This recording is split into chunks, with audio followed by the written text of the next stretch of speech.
Parte 1. Empreendedores inesperados. Capítulo 1. Renascimento. Você já tem as habilidades necessárias, só precisa saber em que lugar procurar. A necessidade de mudar abriu um caminho no centro da minha mente. Maya Angelou. Em uma manhã de segunda-feira, no dia 4 de maio de 2009, Michael Hanna vestiu um terno da Nordstrom com uma gravata colorida e se dirigiu a seu escritório no centro de Portland, Oregon. Um profissional de vendas veterano com 25 anos de experiência, Michael passava seus dias comparecendo a reuniões, convencendo clientes a fechar negócios e respondendo e-mails sem fim. Ao chegar ao trabalho naquele dia, ele se acomodou em seu cubículo, leu as notícias e checou seus e-mails. Uma das mensagens era de sua chefe pedindo para vê-lo mais tarde naquele dia. A manhã transcorreu como sempre. Mais e-mails, telefonemas e preparativos para uma grande apresentação de vendas. Michael levou um cliente para almoçar, parando para um café no caminho de volta ao escritório. Ele chegou a tempo de responder mais alguns e-mails e se dirigiu à sala da chefe. Lá, Michael se sentou e notou que a chefe estava evitando fazer contato visual. Depois daquilo, ele conta, tudo aconteceu em câmera lenta. Eu já tinha ouvido várias histórias sobre essa experiência de outras pessoas, mas nunca me identifiquei com elas. Nunca achei que pudesse acontecer comigo. A chefe mencionou a crise econômica, a necessidade inevitável de afastar bons funcionários e assim por diante. Um gerente de RH apareceu do nada, conduziu Michael à sua mesa e lhe deu uma caixa de papelão, sem brincadeira, para ele levar suas coisas para casa. Michael não soube o que dizer, mas tentou manter o otimismo diante dos colegas. Ele voltou para casa às 2h30 da tarde, pensando em como contaria a sua esposa, Mary, e a seus 2 filhos que estava desempregado. Passado o choque, Michael entrou em uma rotina até então desconhecida, recebendo seguro-desemprego e procurando um novo trabalho. Não foi fácil. Ele era altamente qualificado, mas o mesmo se aplicava a inúmeros outros candidatos. O setor estava mudando e Michael não sabia se conseguiria encontrar um emprego bem pago no mesmo nível anterior. Um dia, um amigo, dono de uma loja de móveis, mencionou que tinha um caminhão cheio de colchões de ponta de estoque e não sabia o que fazer com eles. Você poderia vender os colchões um de cada vez na internet e ganhar uma boa grana, ele disse a Michael. A ideia pareceu maluca, mas a busca de emprego não estava dando em nada. Michael descobriu que o pior que poderia acontecer era acabar vendendo os colchões a preço de custo. Ele ligou para Mary. Querida, é uma longa história, mas tudo bem se eu comprar um monte de colchões? O próximo passo foi encontrar um local para estocar mercadoria. Procurando pela cidade, Michael encontrou uma concessionária que tinha acabado de fechar as portas. A situação também estava difícil no setor imobiliário, de forma que, quando Michael ligou para o proprietário para saber se daria para alugar o antigo showroom da concessionária, imediatamente eles fecharam um acordo. O primeiro lote foi vendido rapidamente pela internet e pelo boca a boca. E o maior problema era responder dúvidas de clientes potenciais sobre o tipo de colchão que eles deveriam comprar. Eu não tinha nenhum plano de negócios e nem sabia nada de colchões, Michael disse. Eu tinha a impressão de que nas lojas de colchões, em geral, o ambiente não era agradável e os vendedores eram agressivos demais. Eu não sabia que tipo de loja queria abrir, mas sabia que queria um ambiente acolhedor no qual os clientes não fossem destratados. Com o sucesso da primeira experiência, Michael decidiu mergulhar de cabeça no mundo dos colchões, conversando com fornecedores locais e negociando com o proprietário para permanecer no antigo showroom da concessionária. Mary criou um site. O conceito de uma loja de colchões sem vendedores agressivos foi bem recebido em Portland, e o negócio cresceu quando a loja passou a oferecer o primeiro sistema de entrega de colchões de bicicleta. Um amigo adaptou uma bicicleta de 2 pessoas, construindo uma plataforma na traseira capaz de levar um colchão king size. Os clientes que iam à loja pedalando na própria bicicleta ganhavam frete grátis, uma tática de precificação que inspirou a fidelidade e o upload de inúmeros vídeos de fãs no YouTube. Michael jamais teria imaginado isso, mas acabou com uma empresa de verdade, lucrativa desde o primeiro lote de colchões e ganhando dinheiro suficiente para sustentar a família. No segundo aniversário de sua abrupta saída da vida corporativa, Michael encontrou em um guarda-roupa o terno da Nordstrom que usara no último dia do antigo emprego. Nos últimos 2 anos ele não usara aquele terno, nem qualquer outra roupa profissional, uma única vez. Ele pegou sua bicicleta, deixou o terno em um bazar beneficente e prosseguiu para sua loja de colchões. Os 2 anos que se sucederam à minha demissão foram incríveis, ele conta. Passei de um sujeito corporativo a um entregador de colchões e nunca fui mais feliz. Do outro lado da cidade, em relação à loja acidental de colchões de Michael, a empreendedora de primeira viagem, Sarah Young, abriu uma loja de aviamentos mais ou menos na mesma época. Para explicar por que ela escolheu dar o salto no auge da retração econômica e sem experiência alguma operando o negócio, Sarah disse: "Não que eu não tivesse experiência, só tinha um tipo diferente de experiência. Eu não era uma empreendedora antes, mas era uma compradora. Eu sabia o que queria e isso não existia, então eu criei. A loja de aviamentos, apresentada em mais detalhes no capítulo 11, já era lucrativa 6 meses depois de sua inauguração e tem atraído um grupo internacional de adeptos. Enquanto isso, em outros lugares ao redor do mundo, outros empreendedores pularam a parte de abrir uma loja física e abriram negócios na internet com um custo inicial praticamente nulo.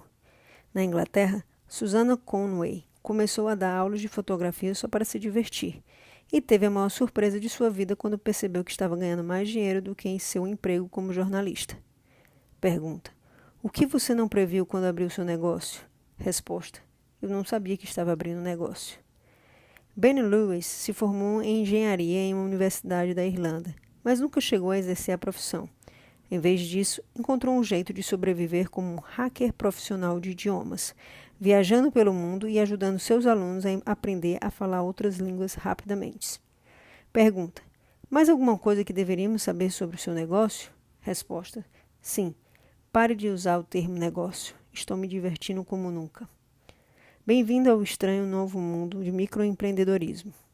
Nesse mundo, atuando independente de grande parte de outros newsletters de negócios mais conhecidos, blogueiros indianos ganham $200 mil por ano. Editores independentes itinerantes atuam de Buenos Aires a Bangkok. Negócios de uma pessoa só lançam produtos e geram $100 mil em um único dia, levando gerentes de banco nervosos a fechar as contas bancárias sem saber o que está acontecendo. Estranhamente, muitos desses negócios em comum prosperam dando coisas de graça, recrutando, dessa forma, uma legião de fãs e seguidores dispostos a pagar por produtos ou serviços quando eles forem finalmente oferecidos. Meu plano de marketing se fundamenta em doações estratégicas, contou Megan Hunt, que faz à mão vestidos e acessórios para casamento em Omaha, Nebraska, com clientes no mundo inteiro. Nossa maior iniciativa de marketing é capacitar as pessoas, explicou Scott Meyer, da Dakota do Sul. Conduzimos sessões de treinamento, fornecemos materiais gratuitamente e respondemos qualquer pergunta sem cobrar absolutamente nada. Em alguns aspectos, empreendedores rebeldes que resistem ao sistema e seguem por conta própria não são novidade alguma. Os micronegócios, negócios normalmente operados por apenas uma pessoa, existem desde os primórdios do comércio. Antigamente, comerciantes percorriam as ruas de Atenas e de Roma apregoando suas mercadorias. Em muitas regiões da África e da Ásia rural, grande parte do comércio ainda é realizada por meio de pequenas transações e escambo. Abordagens não convencionais ao marketing e às relações públicas também já existem há muito tempo. Bem antes de ser uma prática comum, uma banda de rock teve a ideia de comunicar diretamente com os fãs, evitando ao máximo a estrutura tradicional das gravadoras. Os fãs se sentiram parte de uma comunidade em vez de apenas uma gota em um mar de ouvintes. E em vez de depender principalmente das vendas de discos, a banda pôde contar com a venda de ingressos e merchandising em uma série interminável de shows ao vivo. Você pode achar que o exemplo é contemporâneo, mas o ano era 1967 e a banda era Grateful Dead. A novidade, contudo, é a rapidez com a qual é possível abrir um negócio e atingir um grupo de clientes. Hoje, o processo é muito mais rápido e barato do que nunca. Atualmente, passar de uma ideia a uma startup pode levar menos de um mês e custa menos que $100. Basta perguntar a qualquer uma das pessoas cujas histórias você lerá neste livro. O comércio existe desde sempre, mas a escala, o alcance e a conexão mudaram muito. O pau para toda obra que fez pequenos bicos de manutenção doméstica costumava deixar folhetos na mercearia da esquina. Hoje ele anuncia no Google a pessoas que fazem a busca e instalação de armário de cozinha na cidade onde mora. Não se trata de um clube elitista, mas sim de um movimento de classe média e sem líder. Ao redor do mundo, pessoas comuns estão largando o emprego tradicional e seguindo o próprio caminho. Em vez de combater o sistema, elas estão criando a própria forma de trabalho, normalmente sem muito treinamento e quase sempre sem muito dinheiro. Esses empreendedores inesperados transformaram sua paixão em lucro ao mesmo tempo que criavam uma vida repleta de propósito. E se você também pudesse fazer isso? E se você pudesse ter a mesma liberdade para decidir seu próprio cronograma e determinar as próprias prioridades? Segue uma boa notícia. A liberdade é possível. Mas uma boa notícia. A liberdade não é algo a ser imaginado em um futuro vagamente distante. O futuro é agora. O modelo da startup de $100. Já faz pelo menos uma década que tenho ouvido histórias sobre negócios não convencionais, sendo que eu mesmo tive uma série deles.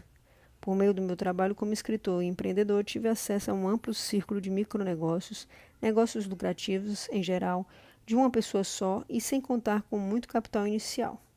Comecei o processo de elaboração de um abrangente estudo com muitos dos meus amigos e colegas, mas não parei por aí. Em 2010, produzi com Pamela Slim, autora do Escape from Cubicle Nation, uma série de workshops sobre ideias de negócios de baixo orçamento. Na primeira vez que anunciamos um workshop, as vagas se esgotaram em 90 minutos. Depois começamos a oferecer vagas para outros workshops com vários meses de antecedência, e elas se esgotaram antes do almoço. Como ficou claro que tínhamos encontrado uma demanda por esse tipo de informação, resolvi ir mais longe. Ao conduzir os workshops, me interessei cada vez mais pelo modelo Siga Sua Paixão. A ideia de que pequenos negócios de sucesso muitas vezes são criados por pessoas que desejam se ocupar de um hobby ou interesse pessoal. Entrevistei empreendedores do mundo todo e documentei suas histórias para desenvolver um curso online que chamei de Empire Building Kit. O curso inspirou o lançamento do projeto em uma escala mais ampla, além de ter inspirado este livro.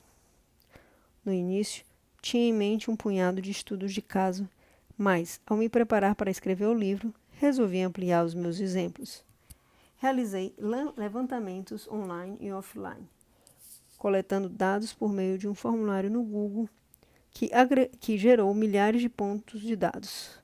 Em visitas a 63 cidades da América do Norte em uma turnê para promover o livro, conheci mais empreendedores acidentais não convencionais que me contaram suas histórias.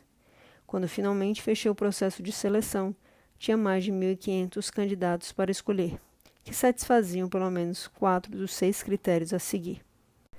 O modelo Siga Sua Paixão. Muitas pessoas se interessam em abrir um negócio baseado em um hobby ou atividade pela qual estão apaixonadas. Como veremos, nem toda paixão leva a contas bancárias recheadas, mas isso sem dúvida acontece com algumas delas. Baixo investimento inicial. Meu interesse se concentrou em negócios que requerem menos de $1.000 em capital inicial, especialmente os que custam praticamente nada, menos de $100 para começar. Uma renda líquida de pelo menos $50.000 anuais. Eu queria negócios lucrativos que geraram pelo menos tanto quanto a renda média de um norte-americano. À medida que prosseguimos, você notará que a renda varia consideravelmente, com muitos negócios gerando saudáveis rendas de 6 dígitos ou mais. Nenhuma habilidade especial. Como estamos falando de pessoas comuns que abriram um negócio de sucesso, tendi a escolher negócios que qualquer um poderia operar.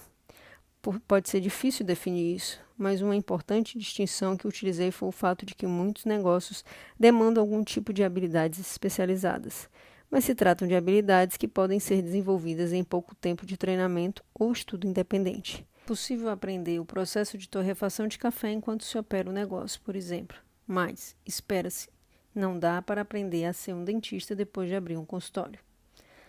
Plena divulgação dos dados financeiros. Os entrevistados no estudo concordaram em revelar sua projeção de receita para o ano corrente e a receita real de pelo menos os 2 últimos anos.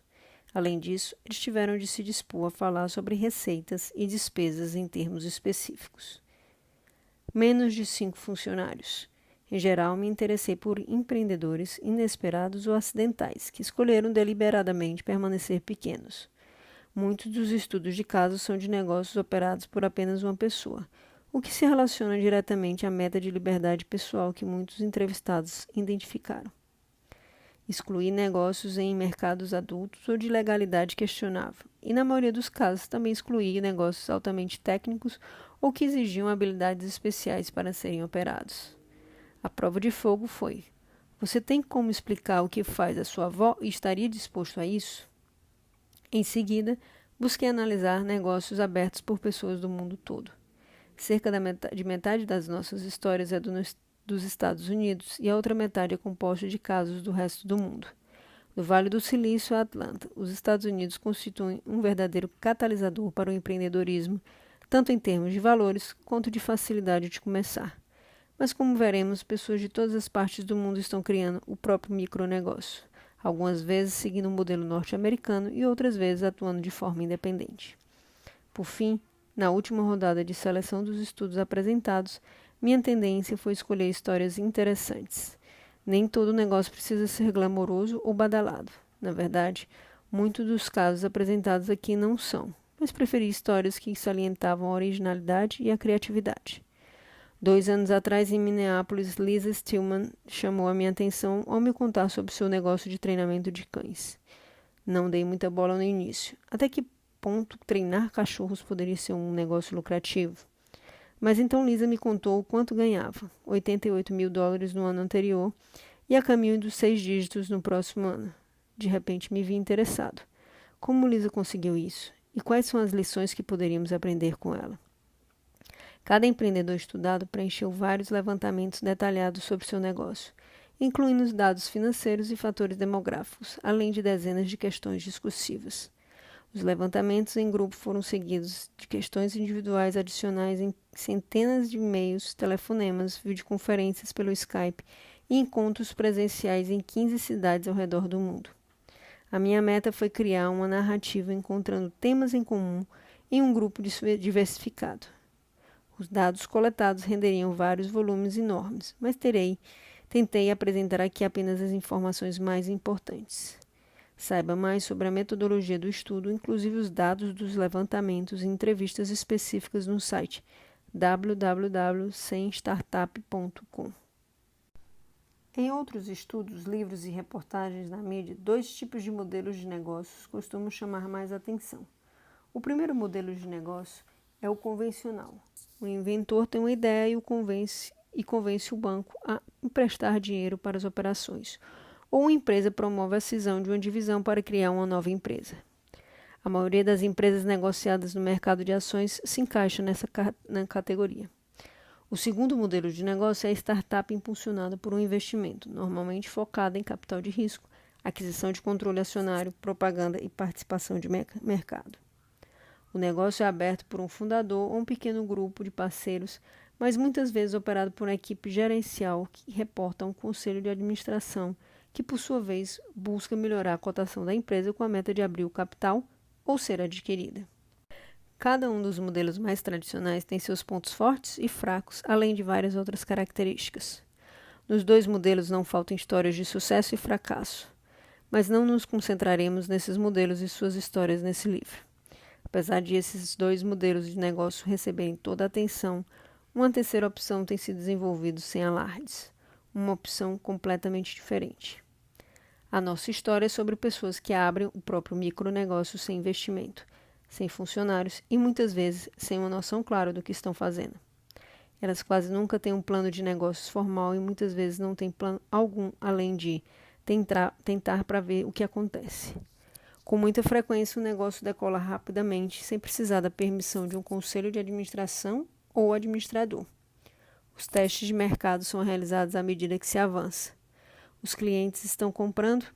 Se a resposta for sim, bom. Se não, o que podemos mudar?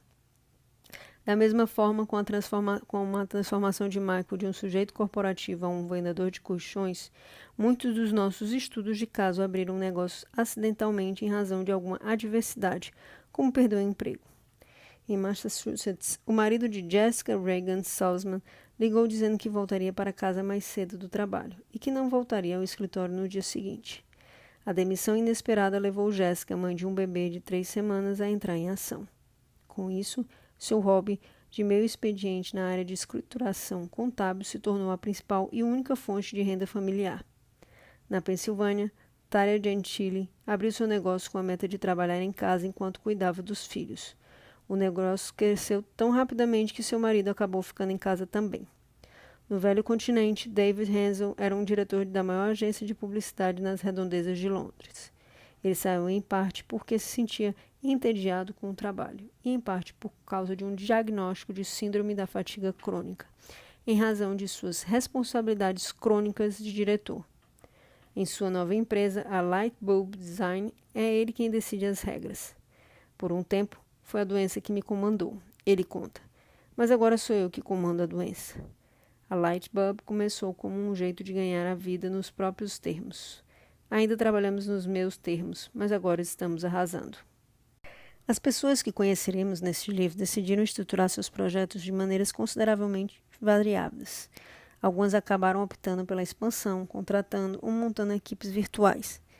Erika Kominski chegou a ter uma equipe de transcrição composta por 17 pessoas, mas ao optar por trabalhar com terceiros em vez de contratar funcionários, ela manteve a liberdade de manter as coisas simples.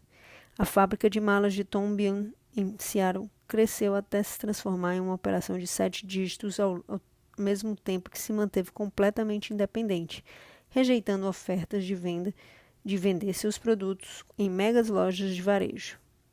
Outros se voltaram em parcerias que possibilitaram que cada pessoa se concentrasse no que faz melhor. Tendo acabado de se formar na faculdade de design e desanimados com seus empregos no início de carreira, Jen, Adrian e Omar Nuri começaram vendendo mapas customizados a partir de um apartamento em Columbus, Ohio. Patrick McCrann e Richard Strauss eram concorrentes e se uniram para criar uma comunidade para praticantes de esportes de resistência. Várias de nossas histórias são sobre casais, casados ou namorados, abrindo um negócio juntos. Mas muitos outros escolheram partir em carreira solo, convencidos de que encontrariam a liberdade trabalhando em grande parte sozinhos. Charlie Pabst era um arquiteto de sucesso com o emprego dos sonhos, projetando lojas para Starbucks.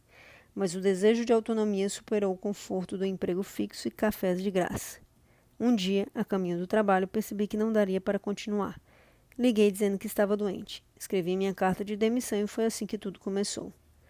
Charlie ainda trabalha como designer, mas agora trabalha em casa, para clientes que ele escolhe. Veremos essas histórias como um conjunto, um grupo de vozes individuais que juntas criam uma composição original. Ao contar como diferentes pessoas se libertaram da angústia corporativa, o desafio é reconhecer sua coragem sem exagerar suas habilidades. A maioria não é composta de gênios ou empreendedores natos, são pessoas comuns que tomaram algumas importantes decisões transformadoras. Poucos empreendedores são graduados em administração e mais da metade não tinha absolutamente nenhuma experiência anterior no mundo dos negócios. Vários largaram os estudos e outros nunca chegaram a entrar na faculdade. Ao contar essas histórias, a meta foi traçar um mapa para a liberdade, um esquema que você pode utilizar para aplicar as lições desses casos de sucesso a seu próprio plano de fuga. Avaliando os estudos de caso, é possível identificar 3 lições de microempreendimento. Nos concentraremos nessas lições ao longo de todo o livro. Lição 1. Convergência. Como veremos, a convergência representa a interseção entre algo que você gosta de fazer ou é bom fazendo, de preferência os dois, e algo pelo qual as pessoas também se interessam. O jeito mais fácil de entender a convergência é pensar nela como um espaço sobreposto entre aquilo que desperta o seu interesse e aquilo pelo qual as pessoas se dispõem a pagar. Veja os círculos a seguir. A sua paixão, o que interessa os outros, convergência. Nem tudo que você adora fazer ou que faz bem é interessante para o resto do mundo e nem tudo tem valor no mercado. Eu posso adorar comer pizza, mas ninguém vai me pagar para fazer isso. De maneira similar, uma pessoa individual não será capaz de resolver todos os problemas ou instigar o interesse de todas as pessoas. Mas, na sobreposição entre os dois círculos, onde a paixão ou a habilidade se encontram com a utilidade, um micronegócio fundamentado na liberdade e no valor pode prosperar. Lição 2. Transformação de habilidades. Muitos dos projetos que analisaremos foram iniciados por pessoas com habilidades relacionadas, não necessariamente a habilidade mais utilizada no projeto. Por exemplo, os professores normalmente são bons não só lecionando, como também em áreas como comunicação, adaptabilidade, controle de multidões, planejamento de aulas e coordenação de diferentes grupos de interesse, alunos, pais, administradores, colegas. Apesar de a carreira de professor ser nobre por si só, essas habilidades também podem ser utilizadas para abrir um negócio. A maneira mais fácil de entender a transformação de habilidades é perceber que você provavelmente é bom em mais de uma coisa. Natural da Alemanha, Cat Alder trabalhava como garçonete em Londres quando alguém lhe disse: "Acho que você se daria muito bem em relações públicas." Cat não sabia nada da área, mas sabia que era uma boa garçonete, sempre recebendo boas gorjetas e aguardando seus clientes ao recomendar itens do cardápio que sabia que eles gostariam. Quando foi demitida de outro emprego temporário na BBC, ela se lembrou daquela conversa. Ela ainda não sabia muito sobre a área de relações públicas, mas conquistou o primeiro cliente em um mês e foi aprendendo à medida que avançava. 4 anos depois, sua empresa emprega 5 pessoas e possui operações em Londres, Berlim, Nova York e China. Cat era um excelente garçonete e aprendeu a aplicar habilidades similares de trato com as pessoas para promover seus clientes, criando um negócio mais lucrativo, sustentável e divertido do que trabalhar para alguém e repetir interminavelmente a lista de especiais do dia. Ao contrário do que muita gente pensa, o sucesso no empreendedorismo não depende necessariamente de ser o melhor em determinada atividade. Scott Adams, o criador das tiras de quadrinhos Dilbert, explica seu sucesso da seguinte forma: consegui ter sucesso como um cartunista com um talento artístico desprezível, algumas noções básicas de elaboração de texto, um senso de humor comum e alguma experiência no mundo dos negócios. Os quadrinhos Dilbert são uma combinação dessas 4 habilidades. O mundo está cheio de artistas melhores, escritores mais espertos, humoristas mais engraçados e pessoas mais experientes no mundo dos negócios. O valor está na combinação dessas modestas habilidades. Para ter sucesso em um projeto de negócios, especialmente um que o empolga, é interessante realizar um meticuloso inventário de todas as suas habilidades que poderiam ser úteis para os outros, com foco na combinação dessas habilidades. Lição 3. A fórmula mágica. Unir as 2 primeiras ideias leva a uma receita não tão secreta na alquimia dos micronegócios. Paixão ou habilidade mais utilidade igual a sucesso. Ao longo do livro, analisaremos os estudos de caso nos referindo a esta fórmula. Jaden Hare criou a Steamy Kitchen, um programa e site de culinária voltados à gastronomia asiática. Partindo de um investimento inicial de $200, ele recebeu ofertas para escrever livros de receita, aparecer na TV e receber patrocínio corporativo em virtude da união da paixão e da utilidade. As receitas que Jaden divulga todos os dias para um amplo público são fáceis, saudáveis e muito populares. Quando a vi em um evento que ela estava promovendo em Austin, mal consegui transpor a multidão de admiradores para cumprimentá-la. Leia mais sobre a história de Jaden no capítulo 2. Braden Peace era um professor de piano que tinha dificuldades com o lado administrativo de seu trabalho. Seu hobby era a programação de computador, de forma que, para resolver o problema, ele criou um software para ajudá-lo com o cadastro dos alunos, agendamento e controle de pagamentos. Eu não tinha intenção nenhuma de transformar o projeto em um negócio, ele conta. Mas quando outros professores começaram a se interessar, achei que pudesse ganhar um dinheirinho extra com o software. O dinheirinho extra se transformou em uma fonte de renda de período integral, atualmente com uma receita excedente de $30 mil mensais. Nascido no estado norte-americano de Utah, Brandon mora com a família na Costa Rica, quando não estão viajando pelo mundo. Leia mais sobre a história de Brandon no capítulo 4. O caminho adiante. O que aprenderemos? Na busca pela liberdade, analisaremos os detalhes práticos de abrir um micronegócio pelas lentes das pessoas que conseguiram. Os fundamentos para abrir um negócio são muito simples. Você não precisa de um MBA. Guarde os $60 mil que pagaria em mensalidades. Capital de risco nem um plano detalhado. Você só precisa de um produto ou serviço, um grupo de pessoas dispostas a pagar por ele e um jeito de ser pago. Esses elementos básicos podem ser explicados como se segue. 1. Produto ou serviço, o que você tem para vender. 2. Pessoas dispostas a pagar, os seus clientes. 3. Um jeito de ser pago, como você trocará um produto ou serviço por dinheiro. Se você tiver um grupo de pessoas interessadas, mas não tiver nada para vender, não tem um negócio. Se tiver algo para vender, mas ninguém disposto a comprar, não tem um negócio. Nos dois casos, sem um jeito claro e simples para permitir que os clientes paguem pela sua oferta, você não tem um negócio. Junte esses 3 elementos e parabéns, agora você é um empreendedor. Esses são os fundamentos essenciais de qualquer projeto. Não há necessidade de complicar as coisas. Mas, entrando um pouco em detalhes, ajuda a ter uma oferta. Uma combinação de produto ou serviço, mais a mensagem para convencer os compradores potenciais. O trabalho inicial pode ser difícil, mas normalmente, quando o negócio deslancha, você pode reforçar as vendas aumentando os lucros, se quiser. Ajuda a ter uma estratégia, descrita neste livro como agitar as coisas, para instigar o interesse e chamar a atenção das pessoas.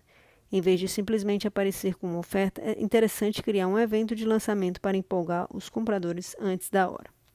Analisaremos em detalhes cada um desses conceitos com base na experiência dos empreendedores que apresentaremos no livro. A meta é explicar o que as pessoas fizeram para promover o sucesso do negócio e analisar meticulosamente como isso pode ser replicado em outros negócios. As lições e os estudos de caso ilustram um método de criação de negócios que funcionou repetidas vezes. Crie algo que as pessoas desejam e dê isso a elas. Não existe um método infalível. Na verdade, o fracasso costuma ser o melhor professor. Ao longo do caminho, conheceremos um artista cujo estúdio desmoronou sob seus pés enquanto ele estava no telhado retirando freneticamente a neve com uma pá. Veremos como um prestador de viagem de aventuras se recuperou depois de ficar sabendo que a ilha do sul do Pacífico, na qual eles tinham um passeio programado para a manhã seguinte, não estava mais recebendo visitantes. Algumas vezes o desafio resulta de negócios demais e não de menos. Em Chicago, veremos o que acontece quando um negócio sobrevive sob o peso de 2.000 novos clientes inesperados em um único dia. Veremos como esses bravos empreendedores se mantiveram avançando, transformando desastres potenciais em sucessos duradouros. Os temas recorrentes da nossa análise são liberdade e valor, mas subjacente aos dois está o tema da mudança. Morando em Seattle, James Kirk montava e administrava centros de dados informatizados por todo o país. Mas, em um salto de fé que levou menos de 6 meses da ideia à execução, ele encheu um Mustang 2006 com sua mudança e se mudou de Seattle a Carolina do Sul com a missão de abrir um café exclusivo na terra de biscuits e chá gelado. Assim que tomou a decisão, ele conta todos os outros caminhos se fecharam. Teve um momento bem no início, quando percebi que isso que eu quero fazer é isso que vou fazer. E foi assim, tomei a decisão e o resto se ajeitaria. Como veremos, James acabou elaborando um plano de verdade, mas o passo mais importante foi tomar a decisão. Mesmo sem estar pronto, ele decidiu promover uma grande mudança, que logo se concretizou. Poucos meses depois, a Jamestown Coffee foi inaugurada em Lexington, Carolina do Sul. James e sua nova equipe passaram várias semanas trabalhando 10 horas por dia para se preparar para a inauguração. E eles conseguiram. Uma fita a ser cortada, o comparecimento garantido do prefeito para receber o novo negócio na comunidade e uma fila de clientes ansiosos para conhecer o café. Finalmente, chegou o dia da inauguração, e a partir daí, James nunca mais olhou para trás. Pontos fundamentais. Não há novidade alguma no conceito dos micronegócios. Eles existem desde os primórdios do comércio. No entanto, o que mudou foi a capacidade de testar, de lançar e de expandir rapidamente o seu projeto sem precisar investir muito. Pontos fundamentais. Para abrir um negócio, você precisa de 3 fatores: um produto ou serviço, um grupo de pessoas dispostas a pagar por ele e um jeito de ser pago. Todo o resto é completamente opcional. Se você for bom em uma coisa, provavelmente também é bom em outras coisas. Muitos projetos começam com um processo de transformação de habilidades, no qual o conhecimento do empreendedor é aplicado a um tópico relacionado. O mais importante, combine a sua paixão e habilidades com algo que as pessoas considerem útil.